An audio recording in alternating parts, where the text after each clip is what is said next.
بسم اللہ الرحمن الرحیم۔ مرحوم والدین کی بخشش کے لیے یہ تسبیح پڑھو، قبر کا عذاب اٹھا لیا جائے گا۔ فرمان محمد صلی اللہ علیہ وآلہ وسلم۔ محترم ناظرین، والدین انسان کی زندگی کا سب سے قیمتی سرمایہ ہوتے ہیں، جن کی محبت، قربانی اور دعاؤں سے انسان کامیابی کے منازل طے کرتا ہے۔ جب یہ عظیم ہستیاں دنیا سے رخصت ہو جاتی ہیں تو ان کے لیے سب سے بڑا تحفہ ان کی اولاد کی نیکی، دعا اور نیکی کے اعمال ہوتے ہیں۔ قرآن و حدیث میں بھی والدین کے حق میں دعا کرنے اور ان کی بخشش کی التجا کرنے کی بہت تاکید کی گئی ہے۔ تسبیحات، ذکر الہی اور استغفار پڑھنا والدین کی مغفرت کے لیے نہایت مؤثر ذریعہ ہے۔ جب اولاد دل کی گہرائیوں سے اللہ تعالیٰ کے حضور اپنے والدین کے لیے مغفرت کی دعا کرتی ہیں تو رحمت خداوندی جوش میں آتی ہے اور والدین کی قبر نور سے منور ہو جاتی ہے۔ والدین کے لیے پڑھی جانے والی ہر تسبیح، ہر دعا اور ہر نیکی کا ثواب ان تک پہنچتا ہے، جس سے ان کے درجات بلند ہوتے ہیں۔ یہی اولاد کی سب سے بڑی سعادت ہے کہ وہ اپنے والدین کو مرنے کے بعد بھی نیکیوں کا حصہ بنائے رکھے۔ ہر مسلمان کو یہ خواہش ہوتی ہے کہ اس کے والدین دنیا اور آخرت میں بخشے جائیں، اللہ کے ہاں بلند درجات پائیں۔ والدین کی خدمت اور ان کے حق میں دعا کرنا اولاد کا فرض ہے، اور جو اولاد والدین کے لیے ایصال ثواب کرتی ہے وہ نہ صرف دنیا میں کامیاب ہوتی ہے بلکہ آخرت میں بھی سرخرو ہوتی ہے۔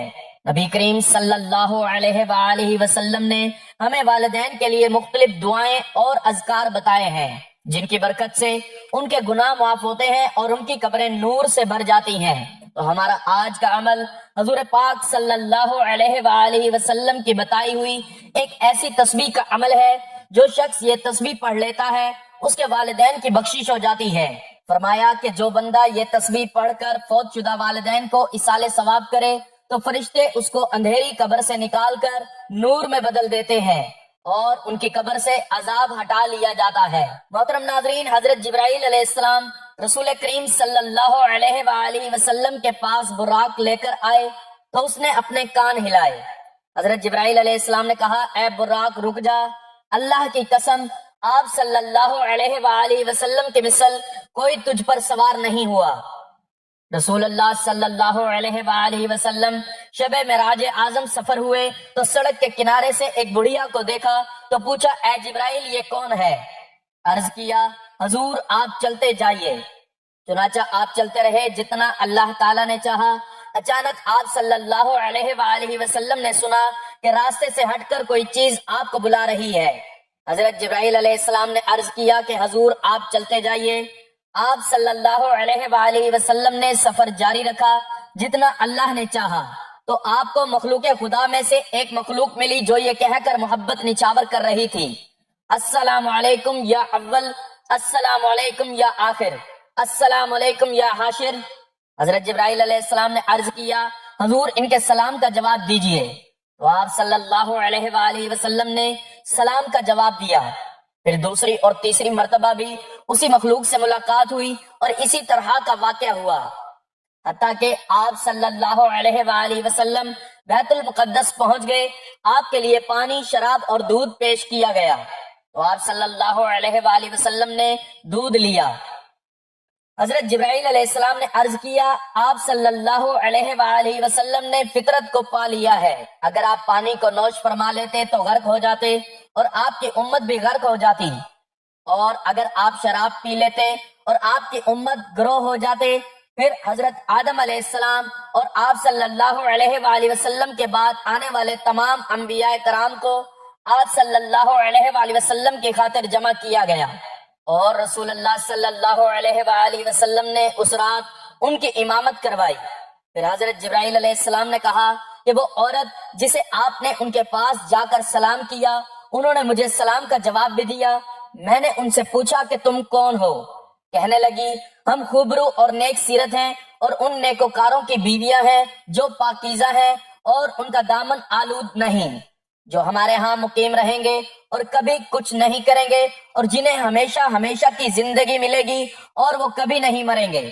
پھر میں وہاں سے چلا آیا، ابھی تھوڑی ہی دیر گزری تھی کہ بہت سے لوگ جمع ہونے شروع ہو گئے۔ مؤذن نے اذان دی اور تکبیر کہی۔ ہم سب امام کا انتظار کر ہی رہے تھے کہ حضرت جبرائیل علیہ السلام نے میرا ہاتھ پکڑ کر مجھے آگے کر دیا چنانچہ میں نے ان سب کی امامت کروائی۔ جب نماز سے فارغ ہوئے تو حضرت جبرائیل علیہ السلام نے مجھ سے پوچھا کہ کیا آپ صلی اللہ علیہ وآلہ وسلم کو معلوم ہے کہ کن لوگوں نے آپ کی ابتدا میں نماز پڑھی؟ میں نے کہا نہیں۔ حضرت جبرائیل علیہ السلام کہنے لگے آپ کے ابتدا میں ہر اس نبی نے نماز ادا کی جسے اللہ تعالیٰ نے مبعوث کیا۔ پھر حضرت جبرائیل علیہ السلام میرا ہاتھ پکڑ کر آسمان کی طرف دروازے تک پہنچے تو حضرت جبرائیل علیہ السلام نے دروازہ کھلوایا۔ آسمان کے فرشتے نے پوچھا کہ کون ہے؟ فرمایا میں جبرائیل علیہ السلام ہوں۔ پوچھنے لگے کہ آپ کے ساتھ کون ہے؟ فرمایا کہ میرے ساتھ محمد مصطفیٰ صلی اللہ علیہ وآلہ وسلم ہیں۔ پوچھنے لگے کہ آپ کو بلایا گیا ہے؟ فرمایا ہاں بلایا گیا ہے۔ چنانچہ انہوں نے دروازہ کھول دیا۔ کہنے لگے کہ ہم آپ کو اور آپ کے ساتھ آنے والے کو خوش آمدید کہتے ہیں۔ جب آسمان پر پہنچے تو وہاں حضرت آدم علیہ السلام سے ملاقات ہوئی۔ حضرت جبرائیل علیہ السلام نے کہا کہ اے محمد صلی اللہ علیہ وآلہ وسلم، آپ اپنے باپ آدم علیہ السلام کو سلام نہیں کریں گے؟ میں نے کہا کیوں نہیں، ضرور کریں گے۔ چنانچہ میں آپ علیہ السلام کے پاس گیا اور انہیں سلام کیا۔ انہوں نے میرے سلام کا جواب دیا اور کہنے لگے خوش آمدید صالح فرزند اور صالح نبی۔ پھر دوسرے آسمان کا دروازہ کھلوانے پر فرشتوں نے پوچھا کون ہے؟ فرمایا کہ جبرائیل علیہ السلام۔ آپ کے ساتھ کون ہے؟ فرمایا کہ محمد صلی اللہ علیہ وآلہ وسلم۔ کیا آپ کو بلایا گیا ہے؟ فرمایا ہاں۔ چنانچہ انہوں نے دروازہ کھول دیا اور مرحبا کہتے ہوئے آپ کا استقبال کیا۔ یہاں حضرت عیسیٰ علیہ السلام اور ان کے خالہ زاد بھائی حضرت یحییٰ علیہ السلام سے ان کی ملاقات ہوئی۔ تیسرے آسمان پر بھی سوال و جواب ہوئے۔ یہاں حضرت یوسف علیہ السلام سے آپ کی ملاقات ہوئی۔ ہر آسمان پر حضرت جبرائیل علیہ السلام اور فرشتوں کے درمیان یہی مکالمہ ہوا۔ چوتھے آسمان پر حضرت ادریس علیہ السلام سے ملاقات ہوئی۔ پانچویں آسمان پر حضرت ہارون علیہ السلام سے اور چھٹے پر حضرت موسیٰ علیہ السلام سے ملاقات ہوئی اور ساتویں پر حضرت ابراہیم علیہ السلام سے آپ کی ملاقات ہوئی۔ حضرت جبرائیل علیہ السلام نے کہا اے محمد صلی اللہ علیہ وآلہ وسلم، آپ اپنے باپ حضرت ابراہیم علیہ السلام کو سلام نہیں کریں گے؟ میں نے کہا کیوں نہیں، ضرور کریں گے۔ چنانچہ میں آپ کے پاس گیا اور انہیں سلام کیا۔ آپ نے میرے سلام کا جواب بھی دیا۔ مرحبا اے صالح نبی اور مرحبا اے صالح فرزند کہہ کر انہیں کلمہ سے نوازا، اور پھر حضرت جبرائیل علیہ السلام مجھے ساتویں آسمان پر لے گئے۔ ایک شہر پر پہنچے اور وہاں سبز رنگ کے نہایت ہی تر و تازہ پرندے۔ میں نے کہا کہ اے جبرائیل علیہ السلام، یہ پرندے بہت تازہ اور نفیس ہیں۔ انہوں نے جواب دیا کہ انہیں کھانے والے بھی ان سے بھی زیادہ نفیس اور عمدہ ہیں۔ پھر انہوں نے پوچھا اے محمد صلی اللہ علیہ وآلہ وسلم، آپ جانتے ہو کہ یہ نہر کون سی ہے؟ میں نے کہا نہیں۔ انہوں نے کہا کہ یہ کوثر ہے جو اللہ تعالیٰ نے آپ کو عطا فرمائی ہے۔ میں نے دیکھا کہ اس میں سونے اور چاندی کے جام ہیں۔ یہ نہر یاقوت اور زمرد کی چھوٹی چھوٹی کنکریوں سے بنی ہوئی تھی۔ اس کا پانی دودھ سے بھی زیادہ سفید ہے۔ میں نے سونے کا ایک جام لیا اور اس پانی سے بھر کر پیا تو یہ مجھے شہد سے زیادہ شیریں اور کستوری سے زیادہ خوشبودار محسوس ہوئی۔ پھر حضرت جبرائیل علیہ السلام مجھے لے کر چلے یہاں تک کہ میں ایک درخت تک پہنچا۔ وہاں ہر رنگ کے ابر نے مجھے ڈھانپ لیا۔ حضرت جبرائیل علیہ السلام نے مجھے چھوڑ دیا۔ میں اللہ تبارک و تعالیٰ کے حضور سجدہ ریز ہو گیا۔ اللہ تبارک و تعالیٰ نے مجھے فرمایا اے محمد صلی اللہ علیہ وآلہ وسلم، میں نے زمین و آسمان کی تخلیق کی، تم پر اور تمہاری امت پر 50 نمازیں فرض کر دی ہیں، اس لیے آپ اور آپ کی امت ان کی پابندی کریں۔ پھر بادل مجھ سے چھٹ گیا۔ حضرت جبرائیل علیہ السلام نے میرا ہاتھ پکڑا۔ میں تیزی سے چلتے ہوئے حضرت ابراہیم علیہ السلام کے پاس سے گزرا۔ انہوں نے مجھے کوئی بات نہ کہی۔ پھر حضرت موسیٰ علیہ السلام کے پاس آیا تو انہوں نے پوچھا کہ اے محمد صلی اللہ علیہ وآلہ وسلم، کیا بنا کر آئے ہو؟ میں نے جواب دیا کہ میرے رب نے مجھ پر اور میری امت پر 50 نمازیں فرض کی ہیں۔ اور انہوں نے کہا کہ یہ نہ آپ کے بس کی بات ہے اور نہ ہی آپ صلی اللہ علیہ وآلہ وسلم کی امت کے بس کی بات ہے۔ آپ رب کے پاس دوبارہ واپس جائیے اور کمی کا سوال کیجئے۔ چنانچہ میں تیزی سے لوٹ کر درخت کے پاس آیا تو مجھے بادل نے لپیٹ لیا۔ حضرت جبرائیل علیہ السلام مجھے چھوڑ کر آئے۔ حضرت جبرائیل علیہ السلام مجھے چھوڑ کر آئے اور میں بارگاہ خداوندی میں سجدہ ریز ہو گیا۔ میں نے عرض کی اے میرے رب، تو نے مجھ پر اور میری امت پر 50 نمازیں فرض کی ہیں، اس کی نہ مجھ میں اتنی طاقت اور استطاعت ہے اور نہ ہی میری امت میں ہے، لہٰذا کچھ تخفیف فرمائیے۔ اللہ تبارک و تعالی نے فرمایا کہ میں نے 10 نمازوں پر تخفیف کر دی۔ پھر بادل مجھ سے چھٹ گیا اور حضرت جبرائیل علیہ السلام نے میرا ہاتھ تھام لیا، میں جلدی سے پلٹا، حضرت ابراہیم علیہ السلام کے پاس آیا تو انہوں نے مجھے کچھ نہ کہا۔ پھر جب حضرت موسیٰ علیہ السلام کے پاس آیا تو انہوں نے پوچھا کہ کیا ہوا؟ میں نے جواب دیا کہ رب تعالیٰ نے 10 نمازوں کی کمی کر دی ہے۔ کہنے لگے کہ 40 نمازیں نہ آپ پڑھ سکتے ہیں اور نہ ہی آپ کی امت، اس لیے رب تعالیٰ کی جناب میں دوبارہ واپس لوٹ کر جائیں اور مزید تخفیف کی التجا کریں۔ بار بار چکر لگانے سے 5 نمازیں رہ گئیں، پڑھنے میں 5 اور ثواب میں 50۔ حضرت موسیٰ علیہ السلام نے تو مزید تخفیف کے حصول کے لیے کہا، لیکن میں نے جواب دیا کہ اب مجھے اللہ تعالیٰ سے حیا آتی ہے۔ پھر حضرت جبرائیل علیہ السلام مجھے لے کر نیچے اترے۔ میں نے حضرت جبرائیل علیہ السلام سے پوچھا کہ میں جس آسمان پر گیا وہاں کے فرشتوں نے مجھے خوش آمدید کہا اور مسکراتے ہوئے میرا استقبال کیا۔ ایک فرشتے کو میں نے سلام کیا، اس نے میرے سلام کا جواب بھی دیا اور مجھے خوش آمدید بھی کہا، لیکن میری آمد پر مسکرایا نہیں۔ حضرت جبرائیل علیہ السلام نے کہا، یا رسول اللہ، وہ جہنم کا دروغہ مالک ہے، اپنی پیدائش سے لے کر آج تک وہ نہیں ہنسا، اگر اسے مسکرانا ہوتا تو آپ کی آمد پر ضرور مسکراتے۔ بعد ازاں آپ براق پر سوار ہو کر واپس چل پڑے۔ دوران سفر آپ کا گزر قریش کے ایک قافلے سے ہوا، غلہ لدا ہوا تھا، ان میں سے ایک اونٹ پر 2 بورے تھے، ایک سیاہ اور دوسرا سفید بورا تھا۔ جب آپ صلی اللہ علیہ وآلہ وسلم اونٹوں کے اس قافلے کے پاس سے گزرے تو ایک اونٹ بدک کر گھوما، جس کی وجہ سے اونٹ گر پڑا اور اس کی ایک ٹانگ ٹوٹ گئی۔ پھر آپ سفر کرتے ہوئے وہاں پہنچ گئے۔ صبح ہوئی تو آپ نے لوگوں کو اس واقعے کی اطلاع دی۔ قریش نے یہ بات سنی تو بھاگم بھاگ حضرت ابوبکر صدیق رضی اللہ تعالیٰ عنہ کے پاس آئے اور انہیں کہنے لگے کہ کیا تم نے اپنے ساتھی کی بات سنی ہے کہ وہ کیا کہتے ہیں، جس کا دعویٰ یہ ہے کہ انہوں نے آج کی رات 1 مہینے کا سفر طے کیا اور اب واپس لوٹ آئے۔ حضرت ابوبکر صدیق رضی اللہ تعالیٰ عنہ فرمانے لگے کہ آپ صلی اللہ علیہ وآلہ وسلم نے یہ فرمایا ہے تو واقعی آپ صلی اللہ علیہ وآلہ وسلم سچے ہیں۔ آپ تو اس سے بھی بڑی اور بات پہ یقین رکھتے ہیں کہ آپ صلی اللہ علیہ وآلہ وسلم تک آسمان کی خبریں پہنچتی ہیں۔ آپ صلی اللہ علیہ وآلہ وسلم کی تصدیق کرتے ہوئے مشرکین رسول اللہ صلی اللہ علیہ وآلہ وسلم سے کہنے لگے کہ آپ اپنے دعوے کی کوئی دلیل اور نشانی پیش کریں، تو آپ صلی اللہ علیہ وآلہ وسلم نے فرمایا کہ میں فلاں فلاں جگہ قریش کے قافلے کے پاس سے گزرا، قافلے کے اونٹ ہمیں دیکھ کر بد کے اور ان میں سے ایک اونٹ پر ایک سیاہ اور ایک سفید 2 بورے لدے ہوئے تھے، وہ نیچے گرے اور اس اونٹ کی ایک ٹانگ ٹوٹ گئی۔ جب قافلہ واپس پہنچا تو انہوں نے قافلے والوں سے اس کے متعلق دریافت کیا تو انہوں نے بالکل وہی بات بتائی جو رسول خدا صلی اللہ علیہ وآلہ وسلم بتا چکے تھے۔ کہتے ہیں کہ اس کی تصدیق کے باعث حضرت ابوبکر صدیق رضی اللہ تعالیٰ عنہ کا لقب صدیق پڑ گیا۔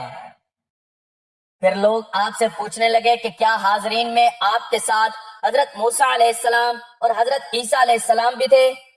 آپ صلی اللہ علیہ وآلہ وسلم نے ارشاد فرمایا، ہاں۔ وہ کہنے لگے پھر ان کے خد و خال بیان کریں، ان کی شکل و صورت بیان کریں کہ کیسے تھے۔ انہوں نے فرمایا کہ حضرت موسیٰ علیہ السلام گندمی رنگت کے تھے جیسا یزمان کے لوگ ہوتے ہیں، اور حضرت عیسیٰ علیہ السلام درمیانے قد والے اور سرخی مائل رنگ کے ہیں، گویا ان کے بعد بالوں میں سے موتی لٹک رہے ہیں۔ محترم ناظرین، زندگی اور موت حقیقتیں ہیں جیسے کسی کو مفر نہیں، ہر ایک نے ایک نہ ایک دن اس دنیا سے کوچ کر جانا ہے اور موت کے بعد ایک نئی زندگی کا آغاز ہوتا ہے جسے برزخی زندگی کہا جاتا ہے۔ موت کی حقیقت، قبر کے مناظر اور اس کے بعد پیش آنے والے مراحل پر نظر ڈالنا ایک ایمان افروز تجربہ ہو سکتا ہے۔ موت ایک ایسی حقیقت ہے جس کا سامنا ہر ذی روح کو کرنا ہے، جیسا کہ قرآن میں ارشاد ہے، ہر نفس کو موت کا ذائقہ چکھنا ہے۔ موت اس دنیا سے اخروی دنیا کی طرف منتقلی کا ایک دروازہ ہے۔ موت کے وقت انسان پر جو کیفیت طاری ہوتی ہے وہ اس کے اعمال کے مطابق مختلف ہوتی ہے۔ نیکوکار کے لیے موت کا وقت آسان اور پرسکون ہوتا ہے، جبکہ بدکار کے لیے انتہائی تکلیف دہ۔ جب انسان کی زندگی کا وقت پورا ہو جاتا ہے تو مالک الموت حضرت عزرائیل علیہ السلام اس کی روح قبض کرنے کے لیے آتے ہیں۔ نیک روح کو جنت کی خبر دی جاتی ہے، جبکہ بد روح کے لیے سختی اور عذاب کا اعلان کیا جاتا ہے۔ تو ناظرین، ہمارا آج کا وظیفہ بھی اسی موضوع پر ہے۔ وہ لوگ جن کے والدین اس دنیا سے جا چکے ہیں، ان کی مغفرت اور بخشش کا ایک بہترین عمل ہے۔ محترم ناظرین، وقت کی نزاکت کو مد نظر رکھتے ہوئے چلتے ہیں آج کے وظیفے کی جانب۔ آپ کو وہ تسبیح بتاتے ہیں کہ جس کے بارے میں حضرت محمد صلی اللہ علیہ وآلہ وسلم نے فرمایا کہ جو شخص یہ تسبیح پڑھ لیتا ہے، اس کا ثواب اپنے والدین کو ایصال کرتا ہے تو ان کے والدین کی قبر کو نور سے منور کر دیا جاتا ہے، ان کے والدین کی بخشش کر دی جاتی ہے، قبر کا عذاب اٹھا لیا جاتا ہے، اور کیونکہ نیک اولاد بھی والدین کے لیے صدقہ جاریہ بن جاتی ہے، وہ جو بھی نیک اعمال کرتے ہیں، جو بھی ذکر و اذکار کرتے ہیں، ثواب اس کے والدین کو بھی دیا جاتا ہے جو اس کے والدین کے لیے بخشش کا ذریعہ بنتے رہتے ہیں۔ ناظرین، یہ بہت ہی مجرب تسبیح ہے۔ اس تسبیح کو پڑھنے کا کوئی وقت مقرر نہیں ہے، آپ کو جب جہاں جیسے وقت ملتا ہے آپ اس تسبیح کو پڑھ سکتے ہیں۔ آپ کسی نماز کے بعد بھی پڑھنا چاہیں تو اس کو پڑھ سکتے ہیں، لیکن اس تسبیح کو پڑھنے کے لیے ایک ہی شرط ہے کہ آپ نے باوضو حالت میں ہی اس تسبیح کو پڑھنا ہے۔ اس کو پڑھنے کے لیے سب سے پہلے آپ نے حضور پاک صلی اللہ علیہ وآلہ وسلم کی ذات اقدس پر درود پاک کا نذرانہ پیش کرنا ہے۔ درود پاک آپ کوئی سا بھی پڑھ سکتے ہیں، آپ صلی اللہ علیہ وآلہ وسلم بھی پڑھ سکتے ہیں، آپ صلی اللہ علی محمد بھی پڑھ سکتے ہیں، لیکن درود ابراہیمی کی فضیلت اور برکت بہت ہی زیادہ ہے، اس لیے ثواب کے طور پر ایک مرتبہ میرے ساتھ بھی درود ابراہیمی پڑھ لیں۔ اللہم صلی علی محمد وعلی آل محمد کما صلیت علی ابراہیم وعلی آل ابراہیم انک حمید مجید۔ اللہم بارک علی محمد وعلی آل محمد کما بارکت علی ابراہیم وعلی آل ابراہیم انک حمید مجید۔ ناظرین، درود پاک پڑھنے کے بعد آپ نے ایک تسبیح پکڑ لینی ہے 100 دانوں والی، اور اس تسبیح پر آپ نے یہ مبارک کلمات پڑھنے شروع کر دینے ہیں۔ اگر آپ کے پاس تسبیح موجود نہ ہو تو آپ ہاتھ کی انگلیوں پر توجہ اور دھیان کے ساتھ، خلوص نیت اور کامل یقین کے ساتھ اس تسبیح کو پڑھ سکتے ہیں، لیکن یاد رکھیں کہ تعداد بالکل بھی کم یا زیادہ نہ ہو۔ جو تعداد، جو طریقہ آپ کو بتایا جائے اس تعداد کے مطابق آپ نے اس تسبیح کو پڑھنا ہے، کیونکہ تعداد کی کمی بیشی ہو گئی تو وظیفہ ضائع ہو جائے گا، پھر اس کا ثواب آپ کے والدین کو نہ پہنچ سکے گا۔ تو وہ مبارک تسبیح یہ ہے، سبحان اللہ و بحمدہ سبحان اللہ العظیم۔ اس کو پڑھنا ہے، یاد رکھیں اس کو آپ نے تسبیح کے ایک ایک دانے پر گن گن کر پڑھنا ہے، اور پورے 100 مرتبہ آپ نے اس کو پڑھنا ہے۔ یہ تسبیح ایک انمول خزانہ ہے جو دنیا اور آخرت میں کامیابی کا ذریعہ بنتی ہے۔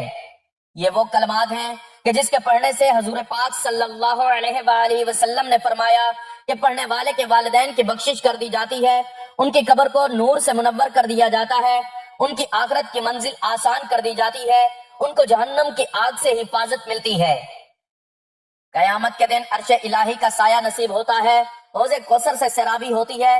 اس کی فضیلت کے بارے میں ہمارے نبی پاک صلی اللہ علیہ وآلہ وسلم نے خود فرمایا، جو شخص ہر جمعہ کی نماز کے بعد 100 مرتبہ یہ کلمات پڑھتا ہے، اللہ تبارک و تعالی اس کے 1000 گناہ معاف فرماتا ہے اور اس کے والدین کے 24000 گناہ بخش دیتا ہے۔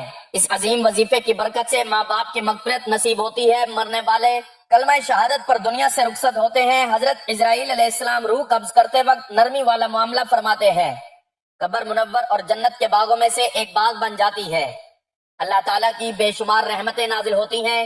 تو یہ تسبیح کا عمل ہر مسلمان مرد و عورت کو کرنا چاہیے تاکہ ان کے نیک اعمال میں اضافہ ہو، کہ والدین کے گناہوں کی مغفرت ہو اور ان کی قبر نور سے روشن ہو جائے، درجات کی بلندی ہو۔ تو آپ نے بتائی گئی تعداد کے مطابق یہ تسبیح پڑھنے کے بعد آپ نے ایک مرتبہ سورۃ ملک پڑھنی ہے، اور پھر آپ نے وہی درود پاک پڑھنا ہے جو آپ نے وظیفہ شروع کرنے سے پہلے درود پاک پڑھا تھا۔ اس کے بعد دل ہی دل میں اللہ تبارک و تعالی سے اپنے گناہوں پر ندامت محسوس کرتے ہوئے توبہ کرنی ہے اور اپنے والدین کے لیے بخشش کی دعا کرنی ہے۔ ناظرین، دعا ہے کہ اللہ تعالیٰ نیکی کی بات کو سننے سمجھنے اور اس پر عمل کرنے کی طاقت اور توفیق عطا فرمائے۔ میرا سنانا اور آپ کا سننا اپنی پاک بارگاہ الہی میں قبول و منظور فرمائے اور ہم سب کا خاتمہ ایمان پر فرمائے، آمین یا رب العالمین۔ ناظرین، ویڈیو اچھی لگی ہو تو ویڈیو کو لائک کریں، دوستوں میں شیئر کریں، چینل کو سبسکرائب کریں اور کمنٹ باکس میں اپنے رزق میں برکت، وسعت اور کشادگی کے لیے اللہ تبارک و تعالیٰ کے 99 ناموں میں سے کوئی ایک نام ضرور ٹائپ کریں۔ اللہ تعالیٰ ہم سب کا حامی و ناصر ہو، آمین، جزاک اللہ۔